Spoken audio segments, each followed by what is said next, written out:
అనంతపూర్ ఒకప్పుడు కరువు జిల్లా ఎడారిగా మారిపోతుందనుకున్నాం. ఇప్పుడు 5వ ఆర్థిక వ్యవస్థగా వచ్చింది. అది 1, 2 వచ్చేస్తుంది. అక్కడ నీళ్లు పెద్ద game changer. Horticulture is a boom. ఇది కాకుండా సోలార్ అండ్ ఆల్సో విండ్, ఇంకొక పక్క పిఎస్పి, ఇది పంప్డ్ స్టోరేజ్ ఎనర్జీ ఏదైతే ఉందో, ఇవన్నీ కూడా అక్కడ ఎక్కువ అవకాశాలు వచ్చే పరిస్థితి వచ్చాయి. ఈ విషయం మీరు గుర్తుపెట్టుకోవాల్సిన అవసరం ఉంది. Industry it is a must. Infrastructure, దాన్ని కంపీట్ చేసే ఇన్ఫ్రాస్ట్రక్చర్ ఉండాల్సిన అవసరం ఉంది.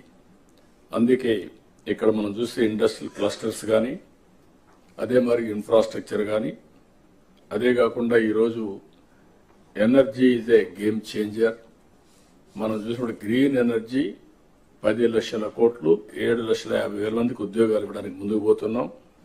మనకుండే అవకాశం పోర్ట్స్, ఎయిర్పోర్ట్స్ ఇవన్నీ కూడా పర్ఫెక్ట్ గా చేసుకోవాలి. సర్వీస్ సెక్టర్ కూడా మనం మాట్లాడుకుందాం. Tourism is a game changer. రాబోయే రోజుల్లో 20% గ్రోత్ రేట్ టూరిజంలో పెట్టుకుంటున్నాం. అందులో ఇక్కడ టెంపుల్ టూరిజం ఇది ప్రిడామినెంట్ ఇన్ ఆంధ్రప్రదేశ్. దాన్ని ఆసరాగా తీసుకొని బ్యూటిఫుల్ ప్లేసెస్ ఉన్నాయి. దీన్ని కూడా మనం ఏ విధంగా చేయాల్సిన అవసరం ఉంది. అల్టిమేట్ గా ప్రజలే ఫస్ట్, పీపుల్ ఫస్ట్. దీన్ని మీరు గుర్తుపెట్టుకోవాల్సిన అవసరం ఉంది. ఆల్ కలెక్టర్స్ రిపీటెడ్ గా చెప్తున్నా.